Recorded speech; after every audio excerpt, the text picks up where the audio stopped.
Hello મિત્રો, રામ રામ સીતારામ. જે અહીંયા સાંજના ટાઈમે રેવાલ ચાલને જે શીખવાડવામાં આવે ઘોડાને, તો કઈ રીતની રેવાલ ચાલ શીખવાડવામાં આવે તો આપણે એની થોડી માહિતી લઈએ, કારણ કે રેવાલ ચાલનું અહીંયા બહુ મહત્વ છે. તો જ્યાં से आप જ્યાંથી આવો છો તો કઈ જગ્યાએથી તમે અહીંયા આવો છો?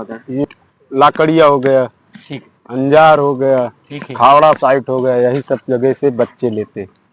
फिर उसको बाद इनको ट्रेनिंग देते हैं। आप कैसी ट्रेनिंग देते हो उनको? बस ऐसे ट्रेनिंग देते हैं रेस में, जैसे कि ट्रेनिंग चालबाज घोड़े को ट्रेनिंग देते हैं रेस में काम करे। ठीक है। ये कौन सा ब्रीड है? ये सिंधी ब्रीड है भाई। તો જો આપ સિંધી બ્રીડ છે તો આપણે ટ્રેનિંગ જે ઘોડાને દો હો, કેટલા વર્ષનો અનુભવ? ये ट्रेनिंग जैसे 20 से 25 महीने के बच्चे हो जाएं तो उनको ट्रेनिंग देना चाहिए। तो आपका जो आप ट्रेनिंग दे रहे हो बच्चे को, तो आपका अनुभव कितने साल का है? क्या मेरा लगभग अनुभव 9 या 10 साल से है। તો મિત્રો જે જોઈ શકો 9 સાલનો અનુભવ છે ઘોડાની જે ટ્રેનિંગ દેવાનો, તો ખૂબ ખૂબ એમને અભિનંદન. તો આ ઘોડાને તમે ટ્રેનિંગ દો છો તો શરૂઆતની અંદર કેવી કેવી ચાલ ચલાવો છો? શરૂઆત જ્યારે હોય ઘોડો નવો ટ્રેન હોય एकदम फ्रेश, पहले तो शुरुआत में हमारे हिंदी में बोलते हैं दुल्की, बाकी कच्छी में बोलते हैं पुर। પૂર हाँ, शुरुआत दुल्की से होता है, फिर उसके बाद रहवाल और एक चाल होता है जिसको मादरी और चौबाज बोलते हैं। બરોબર. માદરી कौन सी होती? मादरी मादरी जिसको चौबाज बोलते हैं, ચૌબાદ. हाँ उसको मादरी चाल बोलते हैं। તો જ્યારે ટ્રેનિંગ તમે આપતા હોય તો એની हफ्ता અંદર नहीं, 15 दिन 20 दिन ऐसे ट्रेनिंग लगातार देते हैं। जैसे कहीं रेस होती है, ठीक। अभी रेस हो रही 8 तारीख को, ये होड़का रेस।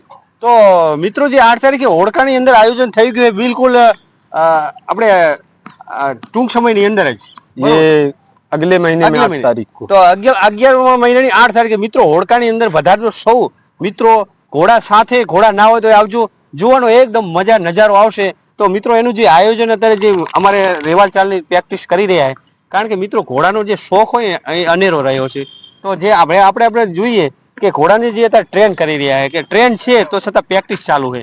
તો તમારું જે પ્રેક્ટિસ કરો છો તો ચારે આ બે પગે આગળ કેમ આ બધા બાંધ્યા છે તમે? આ જે બાંધ્યા છે ये गरम पट्टी है, ऐसे बांधते हैं खाली। हाँ। गरम पट्टी है, उसको ये गेटिस लगाते हैं कि पैर में धक नहीं मारे।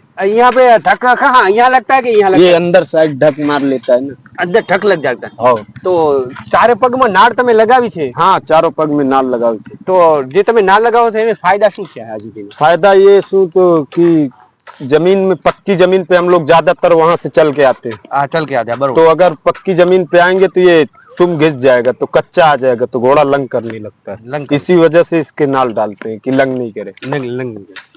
તો જે આપણે તમે રેવાલ ચલાવો છો આ ઘોડાને, તો એને આગળના ભાગમાં બેસવાનું હોય કે પાછળ વજન દેવાનું? કઈ રીતનું તમે બેસો છો?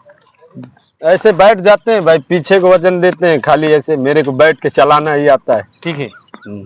તો જ્યારે મસ્તી ઘોડો કરે શરૂઆતની અંદર, તો તમે એને શું શું કાળજી રાખો જ્યારે શરૂઆતમાં મસ્તી કરતો હોય ટ્રેન અન ઘોડો? तो इनको जैसे कि शुरुआत में ये मस्ती करते हैं तो इनको 3-4 दिन 5 दिन सामान करके पहले इनको पैदल पैदल घुमाते हैं, 2-3-4 दिन। हाँ जी. फिर उसके बाद धीरे धीरे बैठना शुरू करते हैं इन पे। બરોબર. फिर धीरे धीरे ये लाइन पे आ जाते हैं, उसके बाद इनके ऊपर बराबर रेगुलर फिर चालू कर देते हैं। તો જે આપણે આ સામાન લગાવ્યો છે એ સામાનના વિભાગ શું કહેશું? અહીંયા આ બીટને કઈ બીટ કહેવાય તમારે? ये बीट ऐसी शादी ज्यादा वो नहीं, જે કાંટા વાળી બીટ નહીં है, થોડા नहीं, नहीं। થોડી કમ है કાંટા से, मीडियम। મીડિયમ है. તો હવે આ બાજુ તમે આવતા રહો. આ બાજુ જે આ સામાન તમે લગાવ્યો છે તો આ ચામડાનો છે કે ખાલી ગાદી છે? ये लेदर है, લેધર. लेदर का। બરોબર. તો મિત્રો જોઈ શકો તમે આ લેધર સામાન લગાવ્યો છે, જુઓ છો અંદર એક આ ગાદી ये फरसी है ये वो। ફરસી. हाँ, दूसरा क्या है? ये भी फरसी है, ऊपर लगती है, फिर उसके बाद जीन લેધર નો ऊपर સામાન છે. हाँ। તો ચારે પગમાં તમે નાળ લગાવી છે, આ નાળ તમે જાતે લગાવો છો કે કોઈ અનુભવી અહીંયા આવી લગાવે? नहीं, अनुभव लोग लगाते हैं, जिसको इसके बारे में नॉलेज होता है वही नाल लगाता है। हर आदमी थोड़ी नाल लगाएगा, હા. તો जिसको नॉलेज होगा वही लगाएगा। તો મિત્રો તમે જોઈ શકો છો જે મિત્રો નાળ લગાવવા આવે છે એ સ્પેશિયાલિસ્ટ હોય નાળ લગાવે, બાકી અનુભવ વગર નાળ લગાવવાની હોતી નહીં. તો અનુભવ ના હોય નાળ લગાવે તો શું શું આને તકલીફ થાય ઘોડાને આપણા? तो तकलीफ काफी आ सकती है कि कोई कच्चे में खिल्ली भी मार सकता है, या नाखून बनाते वक्त कच्चे उतार देगा, तब भी दिक्कत ही आ जाएगी। તકલીફ થઈ જતી હોય ઘોડાને. हाँ। તો તમે ચારે પગે નાળ લગાવી એનાથી ફાયદો શું થયો તમને અત્યારે? फायदा यही होता है कि पक्की रोड पे हम लोग चलाते हैं तो उनका सुम घिसे नहीं। બરોબર. जैसे कि हमारा तुम्हारा ये नाखून है, अगर इसको मैं काटूंगा तो जिंदा आ जाएगा। હા, સહી तो વાત. इनको पक्के पे चलाते हैं तो इनका सुम घिस जाता है, घिसने के बाद फिर नीचे कच्चा आ जाता है, કચ્ચા જતા. तो फिर खून निकलेगा, जैसे छाला पड़ जाए, ये हाँ, सब छाला। तमाम परेशानियां आ जाती તો આ ઘોડો અત્યારે બિલકુલ એકદમ શાંત છે, તો बिल्कुल शांत है। તો કઈ વધારે મસ્તી કે એવું કઈ કરતો નથી, ना ना कुछ नहीं। કારણ કે મિત્રો તમે જોઈ શકો એકદમ શાંત જનાવર છે। તો હવે આપણે આને રેવાલ ચાલ ચલાવવાની છે, આપણે થોડુંક ભાઈ ભાઈ જ્ઞાન લઈએ તો આ રેવાલ ચાલ કઈ રીતે ચલાવવાની છે, શું કઈ રીતે બેસવાનું છે, તો આપણે થોડું એમના વિશે જાણીએ। તો હવે તમે રેવાલ ચાલ ચલાવો, એક રાઉન્ડ મળાવશો એટલે મને ખબર પડી કે આ રીતે। પછી મિત્રો આપણે પણ રેવાલ ચાલ ચલાવશું, પણ ધીમે ધીમે, કારણ કે ભાઈ પાસે જ્ઞાન થોડુંક લઈ લઈએ કઈ રીતે રેવાલ ચાલ, તો મને થોડું સમજાવો કઈ રીતે રેવાલ ચાલ ચલાવવાની। बैठ के चलाना पड़ेगा। તો એને કઈ પગે પ્રેશર આપવાનું કે ખાલી ચાલશે ઘોડો, કઈ રીતનું? खाली रेवाल चाल चले। રેવાલ ચાલ તો ચલો તમે એક રાઉન્ડ લગાવો, મને ખબર પડી જાય, બરોબર ને? રેવાલ ચાલ ચલાવવાનું હોય તો કઈ રીતે બેસવાનું થોડુંક જણાવો ને, તો મને ખબર પડે કે કઈ રીતે ઘોડા ઉપર ચડતા હોય છે। જો મિત્રો ઠેકડું મારીને ચડી ગયા છે, જે ટ્રેનર છે એકદમ ઘોડાને ટ્રેન કરે છે, જો એકદમ। હવે ઘોડાને આપણે કઈ રીતે રેવાલ ચાલ ચલાવે આપણે થોડુંક જણાવશે। ચલો चला। ચલો।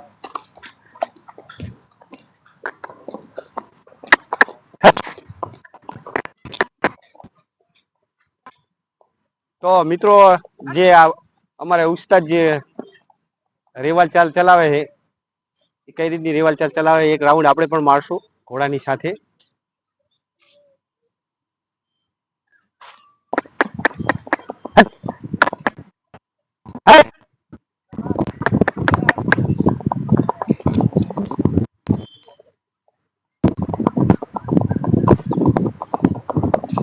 શાબાશ, બહુ જ બઢિયા।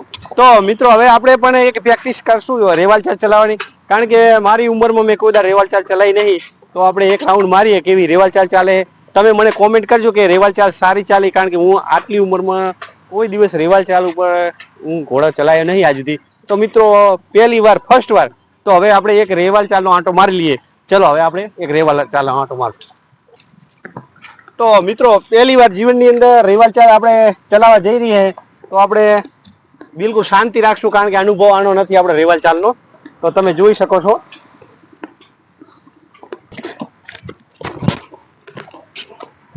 હા બેટા, હવે રેવાલ ચાલમાં પગ કઈ રીતે રાખવાના? આમાં ऐसे रखो जैसे પોરા चला। રાખવાના, હવે મૂકી દેવાનો ઘોડાને। હા બેટા, हाँ। तो अभी वो हमारा जवान जो जा रहा है रेवाल चाल में, तो आप क्या कहेंगे, उसका जो बैठक कैसा है?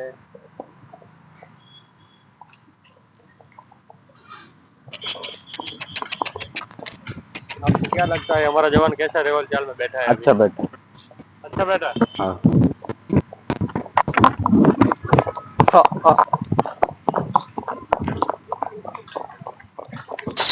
રોકાઈ જાય, પણ આમાં સેજ આપણે જે ખેંચીએ તો મિત્રો એકદમ સ્પીડ પકડ લે, તો આનું જે આપણે જે વોક ટ્રોટ જે અલગ ચલાવતા હોય ઘોડાને, તો એને આના અંદર રાત દિવસનો મિત્રો ફેર છે, કારણ કે આને જે ઝટકો લાગે તો રનિંગ પકડે છે, અને જ્યારે સાદી બીટ હોય ડી બીટ, એના અંદર સેજ ઝટકો લાગે તો ઘોડા રોકાઈ જાય। તો મિત્રો ઘોડા ચલાવશો તો અનુભવ મળશે। તો ચલો હવે આપણે કાલે ફરીથી મળશું। भले। ચલો, જય હિન્દ, જય ભારત।